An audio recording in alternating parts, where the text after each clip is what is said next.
Assalamualaikum warahmatullahi wabarakatuh. Bismillahirrahmanirrahim. Allahumma sholli ala sayyidina Muhammad nabiyil ummiyi wa alihi wa sahbihi wasallim, amma ba'du. Kali ini kita berziarah di makam Panembahan Bogem. Lokasinya ada di Dukuh Bogem, Desa Salamerta, Kecamatan Mandiraja, Kabupaten Banjarnegara, Provinsi Jawa Tengah. Makam ini terletak kurang lebih 400 meter dari Jalan Kabupaten Banjarnegara, Salamerta, Mandiraja. Makam Bogem merupakan makam yang dikeramatkan oleh warga sekitar yang masih banyak dikunjungi oleh peziarah di hari pasaran Senin Legi dan Kamis Legi. Untuk mencapai makam, kita harus menaiki anak tangga yang sudah dicor sekitar 5 menit dari parkiran mobil atau motor. Akses jalan baik sekalipun hujan. Di areal makam utama dimakamkan Mbah Bogem alias Dewi Nawangsasi alias Roro Lembayung Putri dari Ki Ageng Giring III dari Mataram. Dan di sebelah makamnya dimakamkan abdi dalam beliau, yaitu Nyi Saliem. Di luar makam terdapat 2 makam. Satu makam yaitu Kaki Saliem dan makam santri beliau. Terdapat paseban untuk istirahat para peziarah dengan ukuran 6 kali 1,5 meter, dan terdapat ciri khas makam putra putri atau trah keraton, yaitu adanya pohon nagasari di areal makam. Panembahan Bogem dipercaya oleh masyarakat sekitar merupakan Dewi Nawangsasi atau Nawangwulan atau Rara Lembayung, putri dari Ki Ageng Giring III yang petilasannya berada di Gumelem, Susukan, Banjarnegara. Di dalam cerita Babat Tanah Jawi mengisahkan Ki Ageng Giring III menikah dengan Nyi Talangwarih. Dari pernikahan tersebut melahirkan 2 orang anak, yaitu Roro Lembayung dan Ki Ageng Wonokusumo yang nantinya menjadi Ki Ageng Giring IV. Isyarat akan turunnya wahyu Keraton Mataram di Perbukitan Kidul itu atas petunjuk Sunan Kalijaga, seorang tokoh spiritual yang mampu melihat dengan pandangan lahir batin atas suatu persoalan masyarakat. Ki Ageng Giring diberikan tepes kelapa oleh Sunan Kalijaga untuk ditanam dan ditunggu buah kelapa yang tumbuh pertama akan menjadi kelapa muda ajaib yang jika airnya diminum sampai habis dalam sekali teguk akan menyebabkan si peminum dapat menurunkan raja-raja tanah Jawa. Namun tanpa sengaja air kelapa muda itu terminum habis oleh Ki Ageng Pemanahan yang bertemu Ki Giring dalam keadaan haus. Ki Ageng Pemanahan merasa bersalah setelah mengetahui khasiat air kelapa ajaib itu. Ia lalu menikahkan putranya, yaitu Danang Sutawijaya, yang kelak menjadi raja pertama Keraton Mataram Islam bergelar Panembahan Senopati dengan anak perempuan Ki Ageng Giring III, yaitu Roro Lembayung. Dengan syarat Roro Lembayung hanya boleh melahirkan keturunan dan Panembahan Senopati, namun tidak boleh menceritakan asal-usul ayah dari bayi yang dikandungnya. Roro Lembayung kemudian melahirkan anak laki-laki yang diberi nama Joko Umbaran. Joko berarti seorang kesatria laki-laki, dan umbaran atau diumbar dalam bahasa Jawa artinya diterlantarkan. Seiring berjalannya waktu, pemuda Joko Umbaran tumbuh menjadi pemuda yang gagah dan tampan serta mempunyai kesaktian yang mumpuni. Berkat didikan sang kakek, yaitu Ki Ageng Giring III. Layaknya seorang anak, Joko Umbaran pun ingin mengetahui siapakah yang mengukir jiwa raganya. Hal tersebut berkali-kali ditanyakan baik ke kakeknya maupun ke ibundanya Roro Lembayung. Melihat Ananda sudah cukup dewasa, maka kakek dan ibunda tidak bisa merahasiakan lagi siapa ayah Nda Munggar, kata Roro Lembayung di suatu hari. Dilanjutkan oleh sang bunda, ayah Ndamu adalah Danang Sutawijaya yang bergelar Panembahan Senopati dan sekarang bertahta menjadi Raja Mataram. Jaka Umbaran mengembara dengan tujuan ke Kerajaan Mataram dengan satu tujuan, yaitu membuktikan ucapan sang ibu sebagai anak Raja Mataram. Dengan membawa keris yang pada saat itu dititipkan kepada Roro Lembayung atau Dewi Nawangsasi. Sesampainya di Mataram, Joko Umbaran meminta izin kepada penjaga untuk bertemu Panembahan Senopati dengan memberikan sebilah keris tanpa warangka kepada penjaga untuk ditujukan kepada Kanjeng Panembahan Senopati.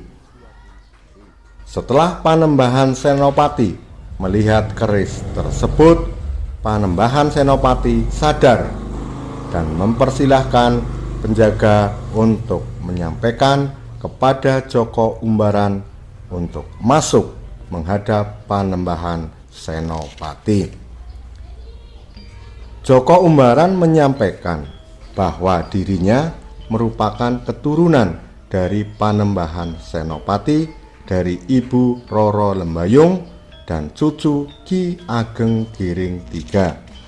Di dalam hati Panembahan Senopati, dirinya kecewa kepada Roro Lembayung yang telah mengingkari janji, karena dulu Roro Lembayung hanya menginginkan keturunan raja, tidak membutuhkan pengakuan darinya, dan Roro Lembayung pernah berjanji tidak akan menceritakan asal-usul ayah dari anaknya.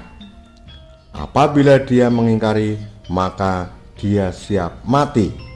Maka dari itu, Panembahan Senopati memberikan sebilah keris tanpa werangka yang saat ini dibawa oleh Joko Umbaran. Setelah beberapa lama terdiam, lantas Panembahan Senopati menyampaikan syarat Joko Umbaran akan diakui sebagai anak setelah syarat yang diminta terpenuhi. Joko Umbaran diberikan keris tersebut yang tanpa warangka atau sarung. Dirinya diperintah Panembahan Senopati untuk bertanya kepada Roro Lembayung, di manakah letak sarung keris tersebut yang berupa kayu Purwasari. Selanjutnya, kembalilah Joko Umbaran ke kediaman ibunya. Setiba di rumah, ia lantas menyampaikan permintaan Panembahan Senopati. Seketika itu pula Roro Lembayung sadar bahwa Panembahan Senopati tidak suka atas tindakannya yang telah ingkar janji. Kemudian Roro Lembayung bicara kepada Joko Umbaran bahwa werangka kayu Purwosari, yang artinya Purwo adalah kawitan dan Sari adalah awal, yang berarti Panembahan Senopati menginginkan Roro Lembayung menepati janjinya, yaitu siap mati manakala membuka asal-usul Panembahan Senopati sebagai orang tua dari Joko Umbaran. Roro Lembayung menyampaikan kepada Joko Umbaran untuk menyampaikan kepada Panembahan Senopati bahwa dirinya dan kakeknya Ki Ageng Giring III telah mati dan Joko Umbaran untuk kembali ke keraton. Joko Umbaran akhirnya diakui sebagai anak dan mendapatkan gelar Pangeran Purbaya. Singkat cerita, akhirnya suatu hari Dewi Nawangsasi dan Ki Ageng Giring III berangkat meninggalkan tempat tinggalnya untuk mengembara ke arah timur, bertapa menyepi di dalam hutan. Dia tidak bisa lepas dari kotak kinang yang oleh orang dulu disebut bogem. Kotak itu selalu dibawa kemanapun dia pergi. Tanpa terasa, perjalanan telah memasuki hutan jati yang sangat lebat. Roro Lembayung atau Dewi Nawangsasi bicara kepada ayahnya akan bertapa di daerah tersebut, dan dengan kesaktian yang dimilikinya, Dewi Nawangsasi masuk ke dalam sebuah pohon jati untuk bertapa hingga batas waktu yang tidak ditentukan. Sedangkan Ki Ageng Giring III melanjutkan perjalanan.